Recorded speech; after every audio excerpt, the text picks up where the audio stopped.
안녕하세요, 털보이사입니다. 오늘은 통풍에 대해서 말씀드리도록 하겠습니다. 통풍 치료의 핵심 요소가 무엇인지를 정확히 설명드려 보겠습니다. 많은 사람들이 음식 조절로 통풍을 관리할 수 있다고 생각하지만 가장 중요한 것은 약물 치료입니다. 약물 복용이 통풍 관리의 90%를 차지하고요. 건강한 생활 습관이 이것을 보완하는 역할을 할 뿐입니다. 약물 치료를 중심으로 하면서 균형 잡힌 식단과 정기적인 관리가 필요한 것이죠. 올바른 이해와 교육을 통해서 효과적인 통풍 관리를 실천하는 것이 저의 목표입니다.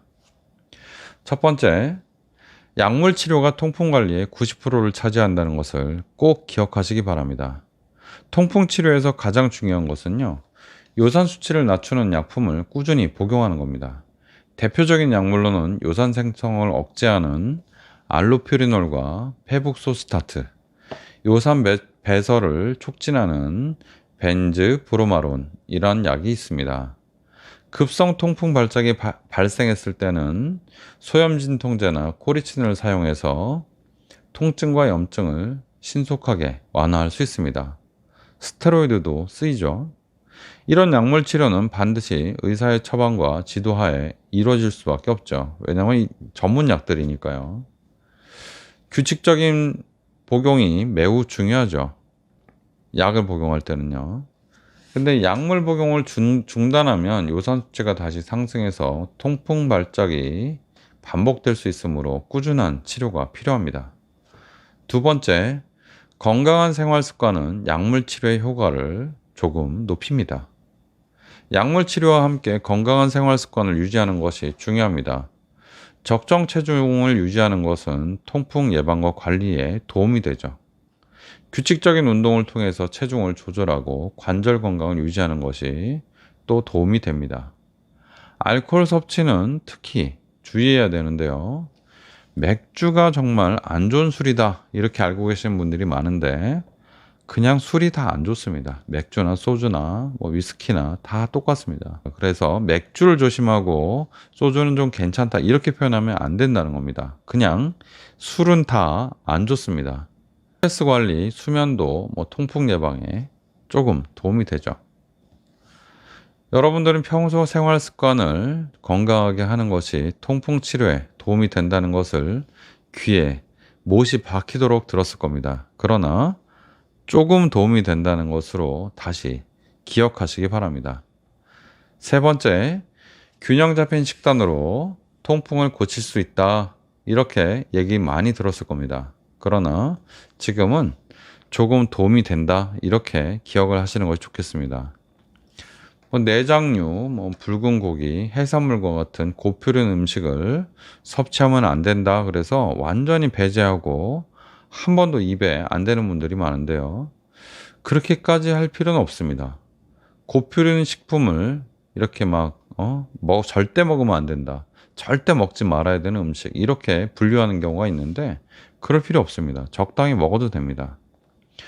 이렇게 딱 가려서 먹는 것보다는요, 그냥 균형 잡힌 식사를 하는 것이 더 중요합니다. 그리고 과일, 채소, 이런 거 좋다고 하는데요. 과일이 안 좋습니다. 채소는 좀 괜찮지만 과일은 당류가 들어있기 때문에 당류는 통풍에 안 좋은 요산의 농도를 올리는 그런 경향을 많이 가지고 있습니다. 그리고 통곡물은 괜찮다, 밀가루는 안 좋다 이런 말들도 있는데요. 통곡물이나 밀가루나 다 안 좋긴 안 좋습니다. 그러나 그러면 먹을 게 없기 때문에 많이 안 먹으면 됩니다. 많이 안 드시면 밀가루나 통곡물이나 그럭저럭 다 괜찮습니다. 그리고 물에 관한 얘기인데요. 물을 충분히 마셔서 요산을 다 그냥 소변으로 배출해 버려라. 그런 말들도 있는데 이거 그럴 필요 없습니다. 그냥 적절하게 드시면 되고, 물 많이 먹기 힘든 분들은요, 많이 안 드셔도 됩니다. 그냥 적당히만 드시면 됩니다. 그렇게 많이 중요하지 않아요.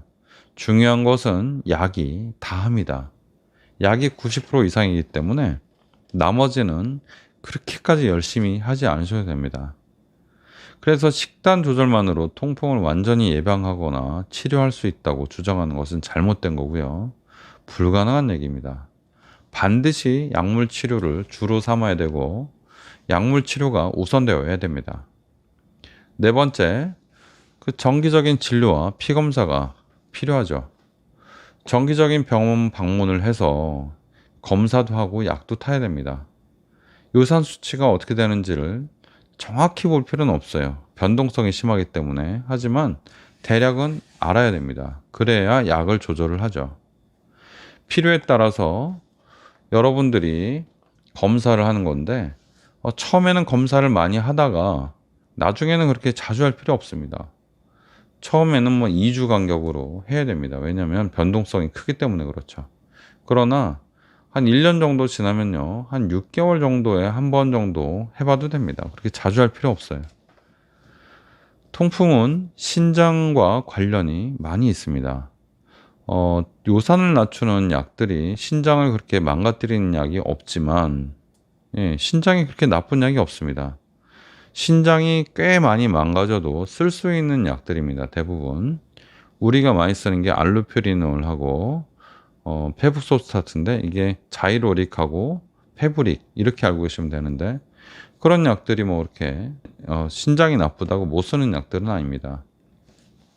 그리고 통풍 환자는 뭐 고혈압, 당뇨, 심혈관 질환 이런 거 다 갖고 있게 되는데요. 없는 분들이 잘 없어요. 좀 가치 있는 분들이 많습니다.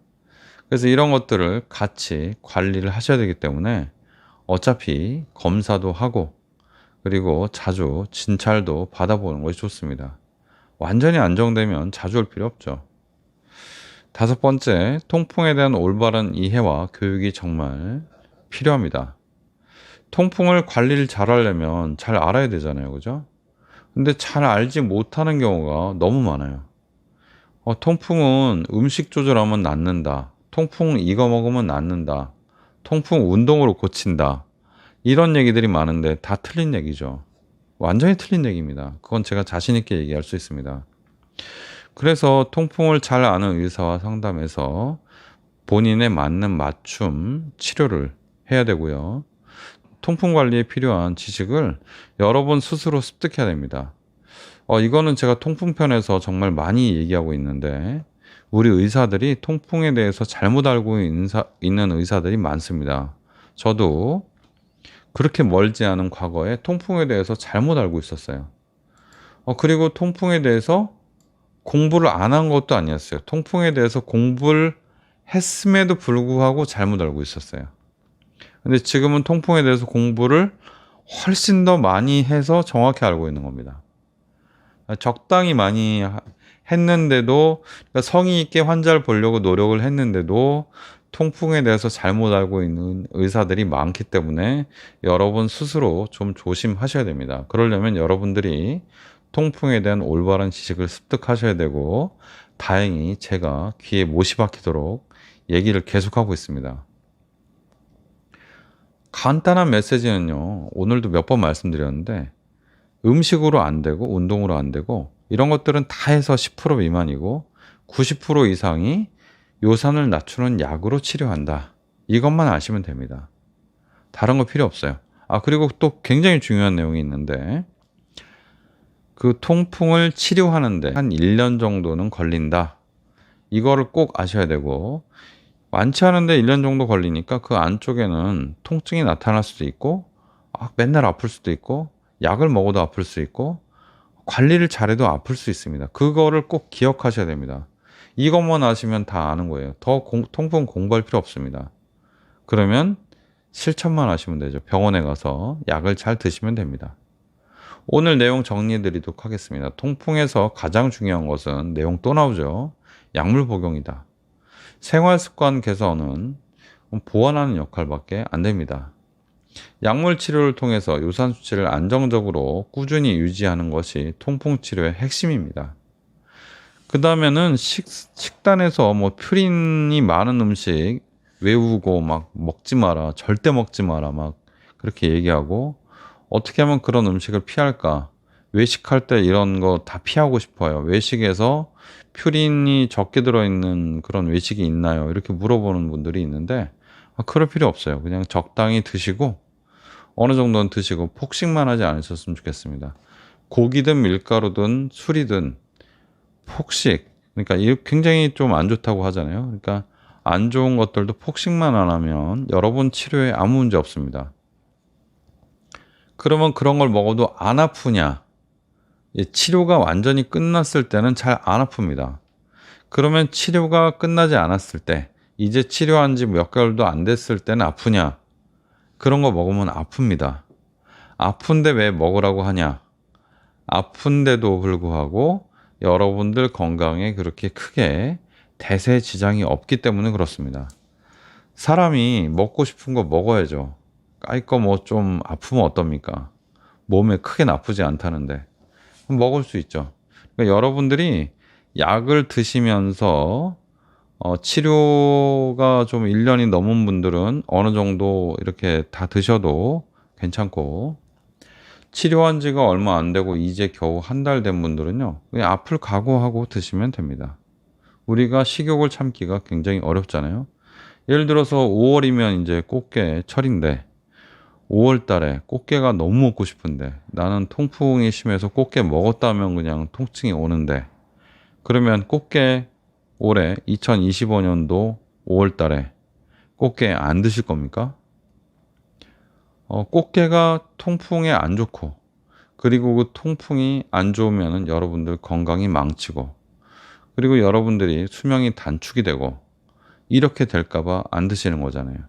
아플까봐 안 드시는 것도 있지만, 통풍이 나빠지면 뭔가 안 좋아질 것 같다는 그런 생각들 때문에 안 드시는 분도 있잖아요.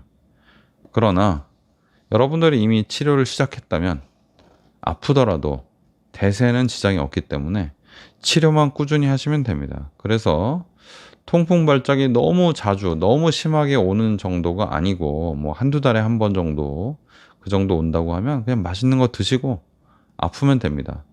그리고 계속 치료하다 보면 1년 정도 지나면 이제 드셔도 안 아픈 날이 옵니다. 반드시 옵니다. 물론 100%라고 얘기할 수는 없지만 그 중에 정말 어려운 통풍 환자도 있으니까요.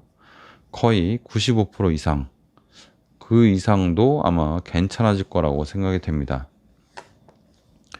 통풍으로 고생하는 분들은요, 반드시 본인이 통풍에 관한 지식을 익히시고, 그리고 통풍을 잘 봐줄 수 있는 의사를 만나서 약을 정확히 드시면 참 좋겠습니다. 제가 보면 통풍 환자들이 이것저것 안 좋은 게 많은데 특히 고지혈증이 그렇게 많습니다. 여러분들 통풍이 있으면 심혈관 질환의 확률이 굉장히 높아져요. 통풍을 치료해도 일반 통풍이 전혀 없었던 사람보다는 높습니다. 왜냐하면 통풍이 올 때까지는 요산이 높은 기간이 굉장히 길고 보통 몇 년 동안 높아야 되고요. 최소 몇 년 동안 높은 동안에 이미 동맥경화 같은 것들이 와 있는 거죠. 그리고 동맥경화 같은 것들이 와 있으면요, 약을 먹는다고 해서 고지혈증 약을 드시고 해서 그거를 완화시킬 수가 없습니다. 그러니까 동맥경화 잘 안 없어져요. 이미 딱딱해지고 뭐 석회화 다 된 게 어떻게 좋아지겠습니까? 그래서 통풍이 있었던 분들은 아무래도 취약할 수밖에 없습니다. 그래서 여러분들 고지혈증을 잘 관리해야 된다, 그런 얘기를 또 드린 겁니다. 고지혈증 굉장히 많아요. 여러분들 피검사 잘 하시고 통풍약, 그러니까 고요산 혈증을 낮추는 약 잘 드시길 바랍니다. 오늘 통풍에 대해서 다시 한번 말씀드렸는데 정말 여러분 귀에 못이 박히도록 말을 해서 통풍을 모두 다 고치셨으면 좋겠어요. 저와 비슷한 얘기를 예전에는 정말 소수의 의사들이 하셨는데 요새는 좀 저와 똑같은 얘기를 하시는 분들이 좀 많아져서 정말 반갑습니다. 통풍은 생명과 직결되기 때문에 정말 치료를 잘 해야 됩니다. 오늘 또 통풍에 대해서 이야기하고만 통풍 전도사 털보 의사였습니다. 감사합니다.